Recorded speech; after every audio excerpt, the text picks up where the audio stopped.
There's never a dull moment when it comes to Minnesota sports. Whether it's positive or negative. The Yankees have swept the Twins. Minnesota Sports Chat has you covered. Talking nothing but Minnesota sports all year long. It's time now for the soon-to-be award-winning, if only in his own mind, Minnesota Sports Chat with your host, Ross Brendel. Here we go, edition number 186 already of the soon-to-be award-winning Minnesota Sports Chat. Today on the pod, Minnesota's very own sports dad, Judd Zulgad of SKOR North.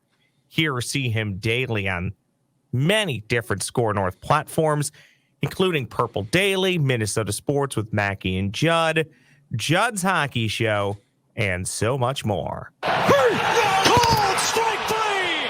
And the Astros, for a seventh consecutive season, are headed to the American League Championship Series. They hold on in Game 4, 3-2.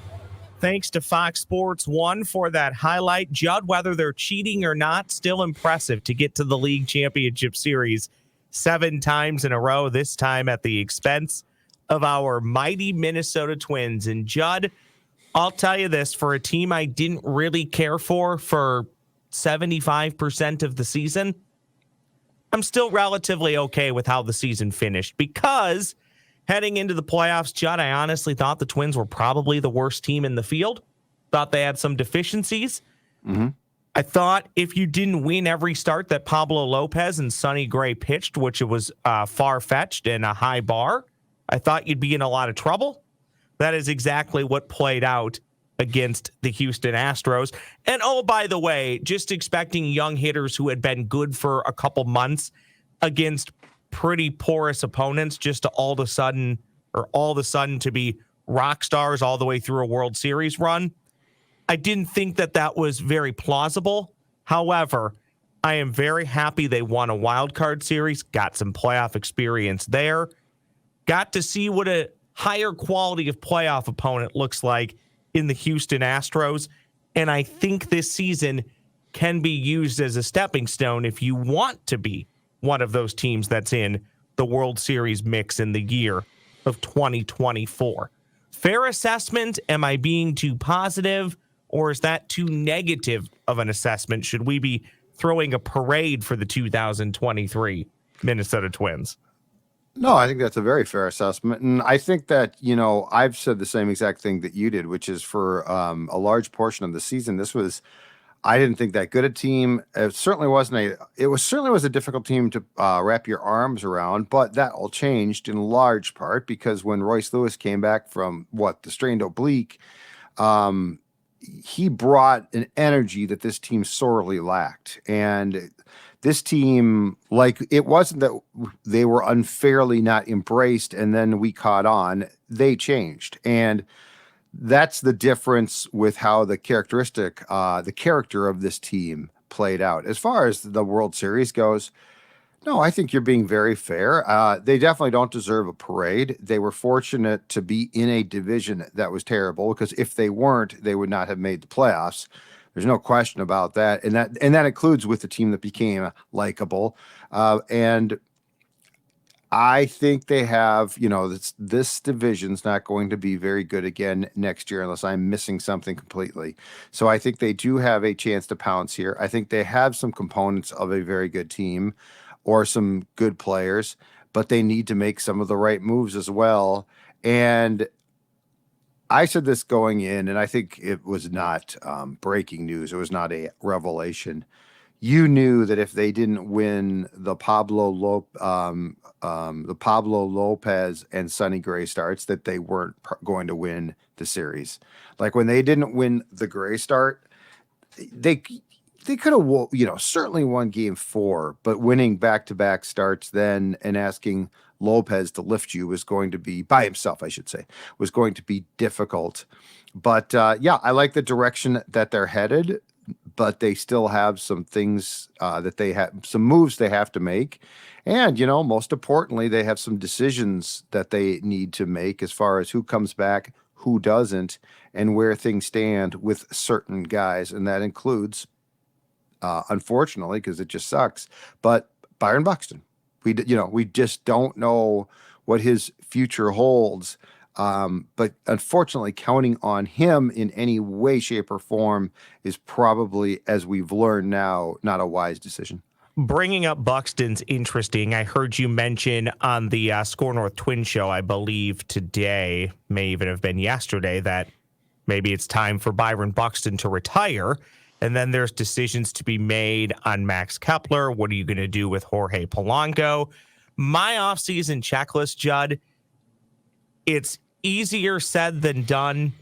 It is to find one more legit starter, because even if you keep Sonny Gray around, I still think you need one more legit starter, but you're going to more than likely lose Sonny Gray. So not only do you need to replace him, I think you need to replace him with somebody as good, if not better. And you need to fortify that lineup, because even in today's game, Judd, you can't strike out 10 plus times in 6 playoff games. You have to figure out a way to put more balls in play. And you have to figure out a way to score more runs, by the way. And I'll go back to game 3 at home. It's not optimal that Sonny Gray gives up 4 runs in the first inning. It's even unlikely that you'll come back and win that game. But with this Minnesota Twins team, 4 runs might as well have been 14, because it just felt darn near impossible. Outside of what they did largely the first half of the season, Judd, they wouldn't hit for 4 or 5 games. Then they'd maybe score 10 runs. Then they would go back to not hitting for 4 or 5 games. Second half of the season, as everybody likes to point out, this was a really good baseball team. What nobody wants to talk about is this was a really good baseball team against really bad competition. The Twins had a very easy schedule. It's a lot easier to condense your strikeouts and to put more runs on the board when you're playing subpar teams with subpar pitching. So there is going to have to be a lot of work done by the front office. And it's not that I don't trust them. I just don't entirely trust them either. And a part of what plays into this, Judd, is what does the Pohlad family think and what does ownership think? Are they going to say, yeah, if you let $20 million walk, you have about $25 million to play with for new players? Or are they going to say, okay, Derek, okay, Thad, yeah, we're with you. We think this is a pretty good team that can compete for the World Series. Not only do you have a budget to replace what you're going to let walk, you have X amount of dollars to maybe bring in another bat that's not going to strike out twice a game. You have money or the capability to go trade for another dominant pitcher. I think these are all things we just simply don't have answers to. We always hear about the Pohlad family. Doogie has mentioned this a lot on this pod and every pod with you. They'll never say no to money if you ask them. They've never really turned down when you've asked for money. And to their credit, Carlos Correa cost money, a lot of money. But maybe we're just not asking enough then. And I also don't believe that that's entirely true. So it's just going to be an interesting offseason to see where it goes as far as what's leaving and what's coming back. And I just don't think, for as good as they played, I think the only people that should be safe should be the Juliens of the world, the Royce Lewises of the world, and even like the Wallners and to a degree the Kirilovs. And Kirilov's a different thing because I think he's always injured, and we don't really like to talk about that. But pretty much everybody else for me, Judd, and Correa, take it or leave it. Do I really particularly care if Polanco's back? No, not really. Do I care about Max Kepler being back? No, I'd actually let him go. And that's not even with the playoffs. That's just I'm tired of seeing him pick and choose when to turn it on. So long story short, there's a lot to unpack here, but fortify the lineup, find one more legit starter. I think those are musts. If you do that, I think this team could compete for a World Series. I think what we're going to see is I think Kepler and Polanco will probably have their options exercised, but then one or both might be traded. Yes. Part of what we don't know here. So, yes, the Pohlad spend. So this whole thing about them being cheap is silly, but there's no question that Falvey and Terry Ryan before him were given budgets to work with as well. What we don't know is what's going to happen to the Twins' local regional sports network deal because it's looking like Bally's is probably a thing of the past here, Bally Sports North. So which means that there's a very good chance the Twins will take over their own television rights, which in the end could be a great move and could be very profitable. But in the short term will mean they're not getting a flat out check like they have been from Bally's. So that's going to, no question, impact things because in baseball, well, in all sports except for football, which has a enormous national television contract that's split between teams, RSNs provide you just incredibly important money, and it's often just deposited in your bank account. You don't have to actually go out and spend it yourself and then bring it back in with advertising. So that's going to change. The offensive thing, I think, is the frustrating thing is how far back that problem goes in the playoffs. Through to the Maurer and Morneau teams, to the early 2000s, and certainly the Baldelli teams. 2019, you go out in 3 games to the Yankees. 2020, you go out in 2 games to the Astros. In this particular case, you won 3 of 6 playoff games, but your offense dried up again. And it is remarkable how that story, time and time again, plays itself out. And people want to complain about pitching and last night. And I'm not a big fan of Joe Ryan pitching 2 being pulled, and then going from pitcher to pitcher to pitcher. Now, Paddock pitched great, but the reality is this: one of those guys that you bring in is going to come in and probably not be his as sharp as he can possibly be, and that's going to cost you.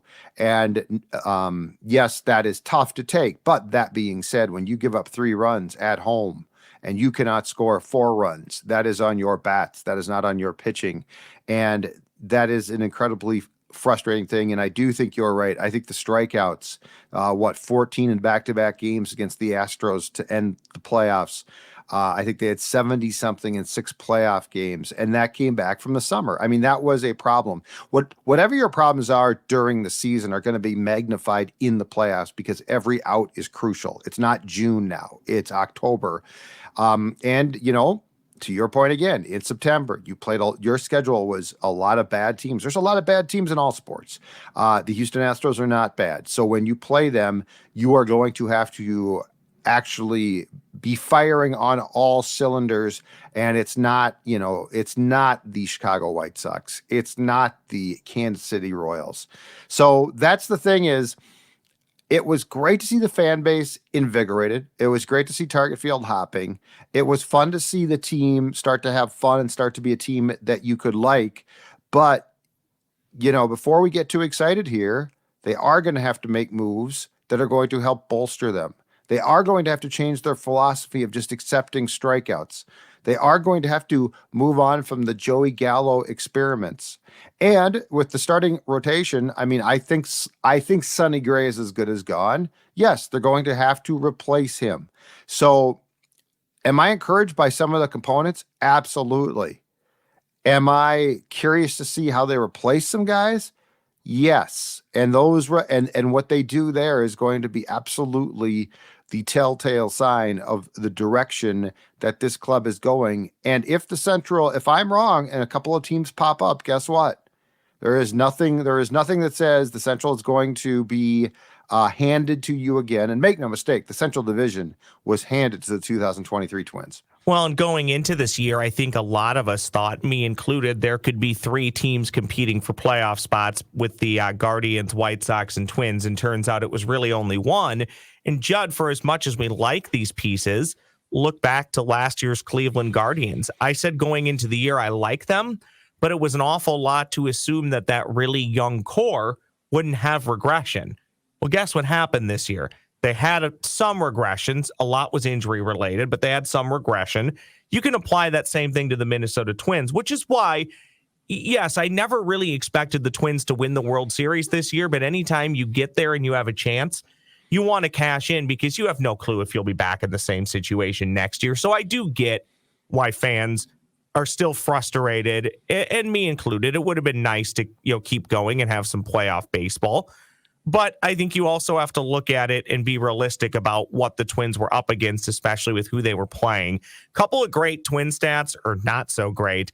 Struck out 10 times or more in all 6 playoff games. That's a Major League Baseball playoff record.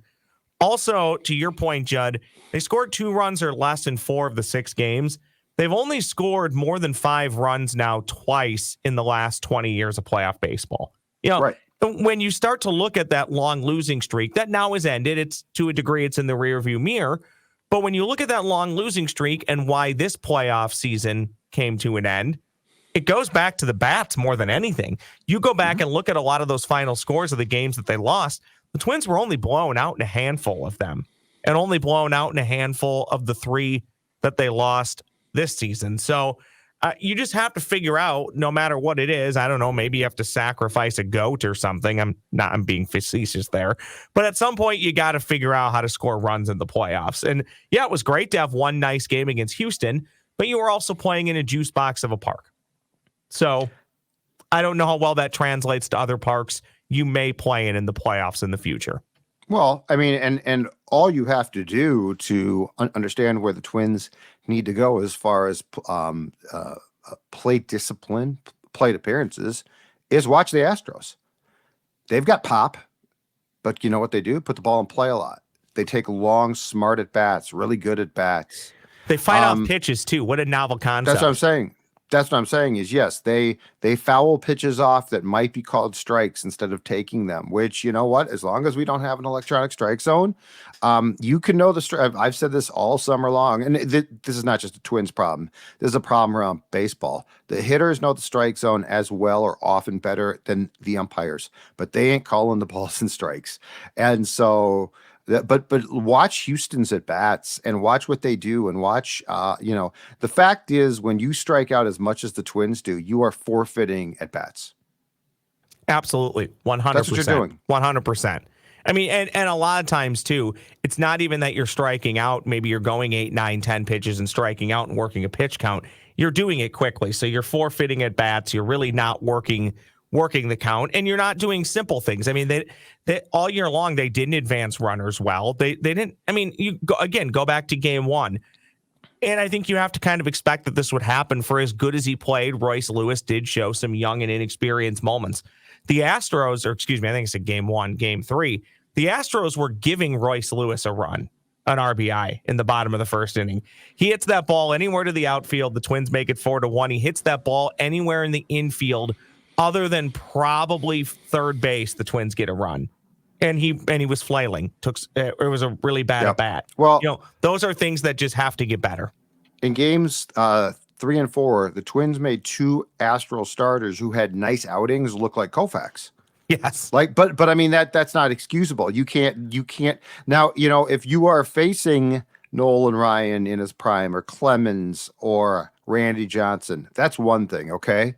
You're facing a Hall of Fame pitcher. It's very difficult. I get that. But the Astros, with the Twins at home, with a crowd that was ready to pop, you scored a grand total in the last 2 games, both on your home field of 3 runs. And the last time I checked, the 2 pitchers the Astros started, including Urquidy last night, ain't aces. Urquidy missed a large portion of the season and was in the bullpen, Ross. So, I mean, yes, he pitched well, but the Twins definitely in games 3 and 4 helped make the Astros' lives easier. And we could talk about bad strike calls, and we could talk about the shadows in game 3. Yeah, we could talk about all of those things. But in the end, Houston in game 3 scored 9 runs. And last night, Houston scored 4 runs, and they are the ones advancing. So before we play the blame game, I think the Twins need to, and I'm guessing that internally, I hope that they will, they need to consider why they were eliminated and remove the excuses and say, you know what, when it's the playoffs, just like saying that wasn't a strike, I know the strike zone, it don't matter. Judd, just as the Twins shouldn't be making excuses, the folks at Beans Coffee Company, they never make excuses. All they do is deliver great small batch coffee to the masses in and around the state of Minnesota and the great country of the United States of America. That was an awful George W. Bush impression. Go to coffeebybeans.com. Check out all of their amazing blends, light, medium, dark roast. They have something for everybody to get you going in the morning, keep you going all day long, maybe even when you need that afternoon cup like Judd and I want to do. Really is great stuff and a great company. Brewed in small batches for the best tasting coffee around.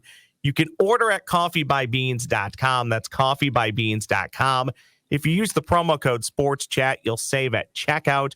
Beans Coffee Company, they ship anywhere in the U.S. with free shipping on all orders of $35 or more.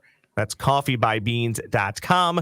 Promo code SPORTSCHAT. And when you're in the Mankato area, check out that new shop that they have, coffee shop, just for you to check out and get some of that coffee and feel the vibe of a coffee shop. More coffeebybeans.com. Judd, one thought and one Twins take for you, okay? And then we'll move on to I'll get you out here after some quick Vikings talkers. I'll give you the take. Overreaction to less than 10 innings of baseball. There's no need to move Chris Paddock into the rotation. That arm's going to fall off again at some point. Just let him spin that nasty stuff out of the bullpen. Ooh, interesting. So he's what? Two-time Tommy John guy? 27 and two-time Tommy John guy. You know, I have thought that there's a case to be made for leaving Louis Varland in the bullpen. I never thought of that with Paddock. That's interesting. That's not going to happen, obviously, because I think he's gonna be relied on to help replace Sonny Gray. But it's an interesting thought process. He looked good last night. Like if there was a positive to take out for 2024, that was probably it. But that's very Zulgadian of you to predict his demise off that. I had not even Zulgad hadn't thought of that one. You know, every time I see him, I'm not joking. Like I make fun about it. I really shouldn't joke about somebody's health, but once you've already had 2 Tommy John surgeries, it really feels like every pitch could be your last in Major League Baseball. So, you know, why not milk the best ball out of him? The best version might just be, okay, you get the 8th, throw that nasty stuff followed by Duran, and if we can get through 7, nobody's going to hit us. But I do certainly understand what they're thinking, where they're coming from, and exactly what you said. He slides into Sonny Gray's spot, and I'm still wanting you, hoping and asking you to go out and get another legit 1 or 2. And the Twins traditionally in the free agent market, they're not going to do that. But they might have to trade for somebody just like they did with Pablo Lopez, where they say, you think he's a 3 or a 2, but he might be a 1. Well, I'm going to give you a name you don't have to trade for. You just have to be willing to take on the risk and maybe some public backlash. The Bauer outage, Trevor Bauer. Oh, no chance these guys do that. There's no chance. What? There's no chance. But have you followed the case recently? Yes, but here's the issue. So yes, I know that the case has taken drastic turns, but there's a connection to him. Yeah, here's my problem with it. He is about as recalcitrant as you can get. Yes. And this team, the Twins clubhouse is not built to, because they've tried, is not built to take on a personality like his. The manager's not good with it. This clubhouse, the more that they can be a closer knit group, and that sounds very convenient. But you know, Josh Donaldson was a disaster. You go back to what was the year where they brought in Lance Lynn and they brought in Logan Morrison, and then who was the reliever? Was it Addison Reed who was a pain in the ass? Yeah. Anyway, he got injured, and then Sam Dyson was traded for, and he choked out a cat. Yeah. Well, and then he was a terrible guy. So anyway, I hear what you're saying from like a pitching standpoint. And I would guess somebody's going to give him a chance, although I'm not positive, but I don't think the Twins have the infrastructure to handle him. And to your point, Judd, I don't know who you trade. I would trade Kirilloff, but I think people are going to be worried about the injury issue. So that's not tough. Arise. That's the thing is Arise got you a nice return because Arise. Yeah. The reason why a lot of us didn't like the trade having to be made is why you got a good piece back. Yeah, I'm okay for the right pitcher where I thought, okay, yes, that is a 1 or 2, and you're going to get 3 to 4 years out of him before you have to pay him. Because I'll be honest, for as much as I love the Twins, they're probably not going to pay a Verlander type over 3-4 years. So I would trade Brooksley. I would. There's no guarantees. I would like to think he's going to turn out to be one hell of a ball player, but there's no guarantees he will. And look at everything the Twins have gone through with Royce Lewis. The stuff that we're seeing now, we all thought we were going to see 2-3 years ago. Injury plays a role. Development plays a role. But can the Twins finally have a prospect who doesn't get hurt or does not have an issue with it? That's my question. Wouldn't that be nice? Well, it is really incredible when you think about what Buxton, unfortunately, has been through. And then, to your point, Royce Lewis, 2 torn ACLs. Kirilloff can't stay healthy.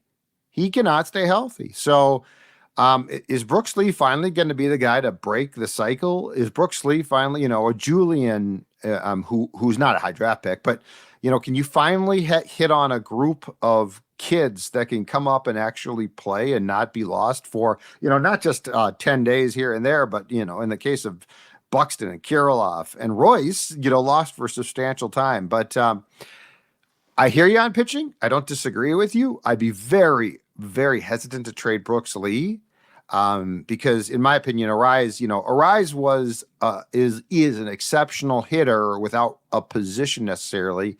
I think Brooks Lee, because he was a shortstop, once you get him in the field somewhere, could be very good. But you're not wrong. If Gray walks, Maeda, who I don't trust as much now anyway, is almost certainly going to walk. Tyler Malley, remember him, is going to miss a lot of next year again because of Tommy John that he had. So you are definitely right. The Twins starting rotation opening day 2024 is a under construction zone right now. Yeah, it's very much in flux. You're talking about bringing somebody back from the bullpen into the rotation and then maybe adding 1 or 2 arms from outside of the organization. One quick Vikings question for you as we close out the 186th edition of Minnesota Sports Chat.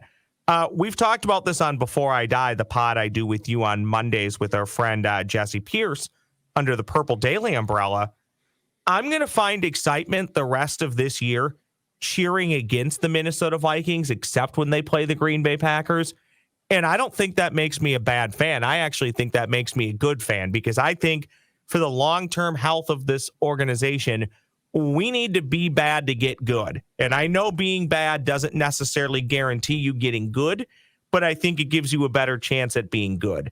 So some people were upset with calls that went against the Vikings on Sunday. I wasn't. I said that's the NFL's way of protecting you against yourself for winning a game you absolutely should not win. So long story short, Judd, Sunday morning, or I guess Sunday early afternoon, bear down Chicago Bears.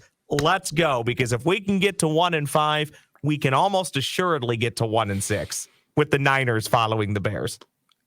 Well, yeah, and if they do beat the Bears, I mean, you have beat the Bears. What's the point? That what's San the point? Francisco, yeah, but I mean, then they're going to be what at that? They're 1-4 right now, so they'll be 2-5, and then the Packers in Lambeau is probably not going is far from a sure win. But I don't trust them. I don't trust them because the games have been close, and I always go back to, and it was a different team because I do think in this case they like the head coach, and in the case I'm about to bring up, they didn't. But I always go back to 2020 when we were all set to watch them absolutely scrape the bottom of the barrel and maybe get a really high draft pick.